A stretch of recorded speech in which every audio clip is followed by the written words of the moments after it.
नाम का ऐसा अभ्यास कि नाम रुके ना। एक संत के एक शिष्य थे, तो शौच में भी नाम जप कर रहे थे, कृष्ण कृष्ण कृष्ण कृष्ण। किसी ने देखा, जाके उनके गुरुजी से कहा, महाराज ये तो बहुत ही भ्रष्ट है। क्यों? बोले तो शौच में भी नाम जप करता है। ओ बड़ाई ना करके उसकी बुलवाया, शौच में नाम जप करते हो? गुरुजी ने कह दिया। दूसरे दिन ऐसे जवान पकड़ के शौच में बैठा, और वो जो दोष दर्शन करने वाले होते हैं वो सब, उनका एक चश्मा अलग होता है, वो छिद्रान्वेषण, दूसरों के दोष ही देखा करते हैं। दूसरे दिन वो गए, बोले महाराज आज तो मुंह में हाथ डाले बैठा, ऐसे ऐसे बैठा था। तो बुलाया और कहा, भाई वैष्णव होकर तुम अवैष्णव काम करते हो, शौच के समय ऐसा नहीं, मुख में हाथ क्यों डाले थे? तो रोने लगे, बोले गुरुजी आपकी आज्ञा भी नहीं टाल सकते, और मुझसे नाम के बिना रहा नहीं जाता, इसलिए मैंने जवान पकड़ा कि जवान से नाम ना निकले, पर उस समय भी हृदय से चल रहा था, हृदय से लगा लिया और कहा, बेटा तुम्हारा जीवन धन्य हो गया। गुरु के मना करने पर भी नाम जब ना उनकी आज्ञा का पालन हो, तो इसलिए जवान पकड़ लिया, पर खुल के कह दिया कि गुरुजी शौच में भी हृदय से नाम चल रहा, हम नहीं छोड़ पाएंगे। तो बोले यही जीवन का सार, और हृदय से लगा लिया। और छिद्रान्वेषण वाले को कहा, आज के बाद हमारे सामने मत आना, हमसे रहा ना जाए, हमको कसम दिला दी जाए तो भी ना रहा जाए। एक संत के पास एक गए, बोले 18 साल से आपने कहा था राम राम जप को, तो हमने जप किया, लेकिन हमको कोई दिव्यता तो समझ में आई नहीं। तो उनका, अच्छा हमें गुरु मानते हो? बोले हाँ गुरु मानते हैं, आपको पक्का मानते हैं। बोले तुम्हें हमारी कसम है, बस कल तक ये नाम ना जपना, फिर कल आओगे तो हम ऐसा मंत्र देंगे कि बहुत जल्दी तुम्हारे को सिद्धि प्राप्त हो जाएगी। तो ठीक है, प्रणाम करके चले, फिर अभ्यास। अब गुरुजी ने कसम खवाई तो सीढ़ी नहीं उतर पाए, रो के आए, बोले गुरुजी ऐसा तो नहीं हो सकता, अब नाम तो नहीं छूट सकता। गुरुजी आपने कसम खवा दी, इतनी देर में कितने नाम चल गए गुरुजी, अब ऐसा नहीं। बोले बस यही मिला 18 साल से, जो नाम में तुम्हें प्रियता हो गई, अब क्या दुर्लभ रह गया? आगे जब इसका फल प्रकाशित होगा तो सच्चिदानंद भगवान का मिलन। तो हमारा स्वभाव बन जाए कि रहा ना जाए बिना भजन के, हमारा जीवन भजन बन जाए। मत प्राणा उसे ही कहते हैं, हर श्वास में भगवान का स्मरण। गोपीजनों के लिए भगवान ने कहा, मन मनस का ता मन मनस का मत प्राणा मदर्थ त्यक्त दहिका। मन मनस का, उनका मन मैं हूं, उनका प्राण मैं हूं। गोपियों के हृदय में श्री कृष्ण प्राण है, गोपियों के मन श्री कृष्ण है। मेरे लिए समस्त देह सुखों का त्याग कर दिया। देखो भगवत प्राप्ति ऐसे नहीं होती, मेरे मन से जीवित हैं गोपियां। भगवान ने कहा मेरे प्राण ही गोपी के प्राण है, भगवान के प्राणों से अनुप्राणित, भगवान के जीवन से जीवित। ये क्यों? भगवद स्मरण, हर श्वास तो भगवान को प्राण समर्पित, हर वृत्ति तो चित्त और मन समर्पित, पूरा निश्चय भगवान मेरे तो बुद्धि समर्पित, और अहम भगवान के दासत्व में समर्पित। जब श्री भरत जी महाराज चित्रकूट जा रहे हैं तो भरद्वाज जी के आश्रम में, तो उनको रात्रि में बड़ा संकोच हो रहा है भरद्वाज जी से एकांत में मिलने की, क्योंकि भरत जी को एक अंदर चुभन थी कि मेरे को ही लक्ष्य बनाकर कैकेयी मैया ने राम जी को 14 वर्ष का वनवास, तो बड़ा कि मैं ही ऐसा कलंकी हूं जिसके कारण मेरे प्रभु को इतना कष्ट, तो बड़ा सकुच कर रहे थे। और वहां चर्चा हो रही थी, भरत जी पधारे हैं तो कहा, भरत सरिस को राम सनेही, जगु जपु राम राम जपु जेही। अरे भरत जैसा राम प्रेमी कौन हो सकता? सारा संसार राम राम जपता है, पर राम जी क्या जपते हैं? श्री भरत श्री भरत श्री भरत। भरत सरिस को राम सनेही, जग जपु राम राम जपु जेही। भरत जी के समान कौन प्रिय? क्यों? भरत जी जैसे राम जी को निरंतर जपते, से राम जी श्री भरत ऐसा जपते हैं। प्रेमी का हृदय हर समय अपने प्रीतम के चिंतन में तन्मय रहता है। विलक्षणता उसी में आती जो निरंतर भजन परायण रहता है। भगवान का स्वभाव, भगवान की महिमा, भगवान का प्रभाव उस भक्त के हृदय में उतरने लगता है जो निरंतर भगवत चिंतन परायण रहता है। यहां सावधानी रखनी है। भजन परायण होने पर भी हमारे अंदर चाह नहीं पैदा हो रही तो कोई न कोई हमें त्रुटि हो रही है।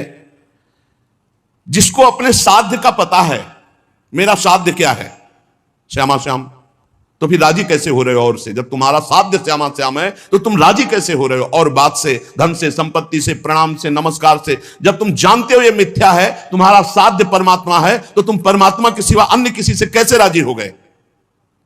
साधना के विघ्न जिनसे हमें बचना है, ये विघ्न है।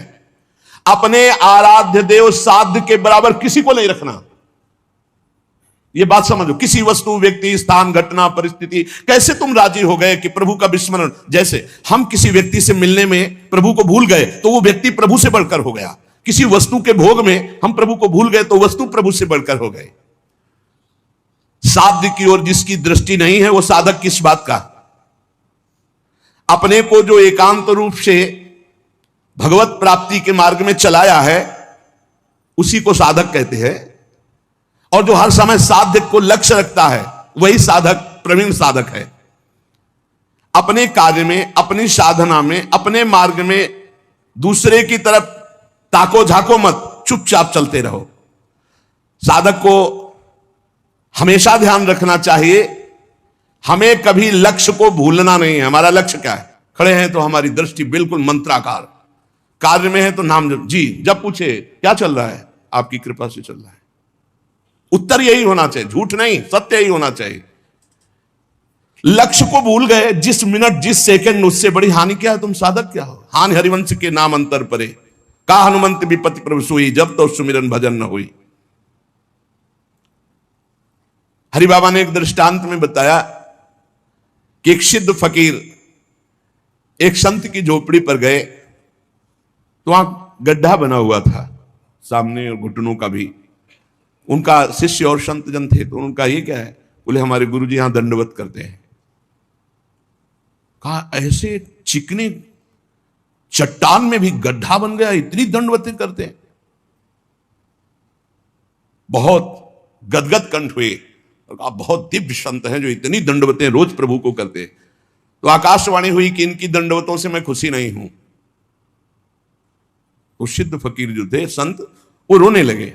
इतने में वो महात्मा आ गए। अरे देखा क्वेश्चन, तो प्रणाम किया, उनका दंडवती करना स्वभाव था, प्रणाम किया। वो रो रहे थे, उनकी तरफ बड़ी दुखद दृष्टि से देख रहे थे। तो उनका प्रभु आप रो क्यों रहे हैं? तो उनका तुम्हारे लिए रो रहा हूं। हमारे लिए क्या परेशानी है? हमको क्या परेशानी? बोले आप इतनी मेहनत करते हैं, इतनी दंडवत करते हैं और आकाशवाणी हुई है कि प्रभु आपकी दंडवतों से, नमन से खुश नहीं है। वो नाच पड़े। बोले सच्ची? बोले हाँ। बोले प्रभु ये तो बड़ी खुशी की बात है कि मैं दंडवती करता हूं, प्रभु को ही पता है, प्रभु देख रहे हैं कि मैं उनको दंडवती करता, इसमें रोने की क्या बात है? ये तो बहुत खुशी की बात है। वो खुश है कि नहीं खुश, इसका परिणाम मिलेगा कि नहीं, सबसे खास बात है कि हर दंडवत वो हमारी देख रहे हैं। हर दंडवत बड़ा आनंद से प्रफुल्लित होकर वो रोने लगे, आनंद अश्रु, इस बात से कि प्रभु मेरी हर दंडवत को देख रहे हैं, स्वीकार करें ना करें, लेकिन मेरी दंडवत को देख रहे हैं, मेरी साधना को देख रहे हैं। थोड़ी देर में यह आकाशवाणी फिर हुई, ऐ संत मैं तुम पर बहुत प्रसन्न हुआ, तुम जो चाहो मांग सकते हो। तो जो सिद्ध महापुरुष आए हुए थे उन्होंने कहा अभी तो आपने आकाशवाणी की थी कि इनकी बंदगी, इनकी दंडवत से आप प्रसन्न नहीं, अभी आप कहते हैं मैं बहुत प्रसन्न हूं, तो इतनी देर में कौन सी साधना हो गई? बोले इतनी देर में जो इनका अपनापन मेरे लिए है, उमंग है, वो इनकी जो जागृत हुई, उसी उमंग और अपनेपन से मैं बहुत प्रसन्न हो गया और इनकी साधना पूर्ण हुई। एक क्षण लगता है। हमको ये नहीं देखना कि इसका परिणाम क्या होगा, हमको अपनी दिनचर्या, अपनी नियमावली करना, इसी से भगवान भी कह दे मैं प्रसन्न नहीं, तो ये बात तो है कि आप देख रहे हो ना, बस इतनी बात बहुत है, आप देख रहे हो बस। शनै शनै रूपरमेत बुद्धिया धृति गृहीतया आत्मसंस्थम मनः कृत्वा न किंचित चिंतयेत। धीरे धीरे ऐसा अभ्यास बनाओ, सब जगह से मन को बार बार हटाकर नाम में लगाओ और कुछ चिंतन ही न हो, अपने प्रभु का भजन। दूसरी किसी वस्तु, व्यक्ति, चीज का चिंतन ना होने पावे, जहां जहां मन जाए वहां वहां से हटा करके अपने लक्ष्य में, अपने प्रभु में। साधक धैर्यवान होना चाहिए, विश्वासी होना चाहिए, विचलित नहीं हो जाना चाहिए कि अरे बहुत प्रयास किया मन नहीं लगा। नहीं, हम प्रयास करते रहेंगे। जब हम रात्रि में टहलते हैं तो एक राधा राधा राधा राधा राधा राधा राधा राधा राधा राधा राधा राधा ये ऐसे आवाज आती है, वो कोई साधक करते हैं, बहुत अच्छा लगता है कि मानो 2 बजे नींद आ जाए, खड़े हुए बालकनी में नाम राधा राधा राधा राधा राधा राधा राधा राधा। अरे यहाँ मेहनत करनी, मेहनत करके प्रयत्न करके हमको अपना मन भगवदाकार बनाना, चिंतन परायण बनाना। बहुत अच्छा लगता है जब साधक कोई साधना में प्रवृत्त होता है। थोड़ा जाग, अपने स्वरूप पे जाग, इन सबको झटका मार। बहुत जोर का तुम्हारे पास करंट पावर है भगवान का, तुम में जो शक्ति है उसको जागृत करो। बहुत शक्तिवान हो तुम, साधारण नहीं हो, भगवान के जन हो। जब तक हमारी भजन में रुचि, भजन में प्रवीणता, हम भगवान को अपना जीवन दे दें, ये जीवन केवल भगवान की प्राप्ति के लिए है, तो भगवान हमको वैसे संग करवा देंगे, वैसे ही भजन मिला। एक चीज तो समझ लो, साधक वही जो जिद्दी स्वभाव का, ये बात समझ लो, साधक वही जो जिद्दी, भजन में जिद करके लगना पड़ता है। जैसे भजन में पूर्व में था कि बैठे थोड़ी देर भजन हुआ, फिर नींद आने, खड़े हो गए और टहल रहे हैं, बाहर निकल करके टहल। हमें नींद में समय बर्बाद नहीं करना। एक नियत समय तुम्हें दे दिया देह को सोने का, 5 घंटे 4 घंटे 3 घंटे, जितना अभ्यास में ले पाए। इसके बाद अब नहीं कि तुम झटका मारो। हर प्रयास किए, ठंडा पानी बिल्कुल ठंडा रख लिया है, सर्दी में कंबल ओढ़ा नहीं, पूरा अब ठंडी में कांप, अब नींद आवे, लड़ा जाता है। बहुत आनंद का विषय है जिस मार्ग में आप चल रहे हैं। अपने आप को भगवान के चरणों में समर्पित करके निरंतर भजन का अभ्यास, तो तेसा महम समुद्धरता मृत्यु संसार सागरात भवामि न चिरात पार्थ मैयावेशित चेतसाम। इस शब्द पर ध्यान करो, मैयावेशित चेतसम, मेरे में आवेश चित्त वाला। भजन का आवेश हर समय बना हुआ है, भजन का आवेश और कोई चाह नहीं। एक रबिया जी बड़ी संत हुई है, उन्होंने कहा कि अगर मैं स्वर्ग चाहूं तो मुझे जरूर नरक भेज देना प्रभु, अगर नरक से बचना चाहूं तो और भयानक कष्ट देना प्रभु, पर यदि आपको चाहूं तो छुपना मत। अगर आपसे और कुछ चाहूं, सुख चाहूं तो दुख दे देना, स्वर्ग चाहूं तो नरक दे देना, अगर हमारी नरक ना जाने की इच्छा हो तो और भयानक कष्ट दे देना। लेकिन यदि मैं भजन चाहूं और आपको चाहूं तो इसमें धोखा मत कर देना। मैं आपको चाहती हूं, आप हमारे हृदय की बात जानने वाले हो। साधक जब इस मार्ग में चलता है तो उसको प्रलोभन और भय, ये 2 चीजें माया भेजती है, ध्यान रखना। साधक इस मार्ग में जब चलता है तो प्रलोभन और भय, कोई भी हो, पार्वती जी तपस्या कर रहे हैं भगवान शंकर के लिए, भगवान शंकर से प्रेरित होकर सप्तऋषि आए। अब महादेवी ध्यानस्थ थी, जब ध्यान खुला तब प्रणाम किया और कहा, देवी आप तपस्या में संलग्न है, बहुत कठोर तप कर रहे, बहुत कठोर तप, सूखे पत्ता एक ऐसे बिल्व पत्र पा लिया, बस अपर्णा नाम पड़ा माता जी का, बहुत कठोर तप किसके लिए कर रहे हो? तो उनका भगवान शंकर को पति बनाने के। हंस पड़े सब। हंस पड़ना होता है मानो उपहास करना किसी बात, भगवान शंकर को पति। अरे बरगद के पेड़ के नीचे रहते हैं महाराज, चिता की भस्म लगाते हैं, बागंबर धारण करते हैं, कोई इतनी बड़ी तपस्या। देखो, हम वैकुंठनाथ भगवान श्री हरि से आपका ब्याह करा देंगे। पार्वती, कोटि जन्म लग रगर हमारी, बरौ शंभुनता राव। साधक प्रलोभन नहीं, प्रलोभन नहीं। प्रलोभन क्या हुआ? वैकुंठनाथ, प्रलोभन नहीं, भय, भय दिखाया जाता है।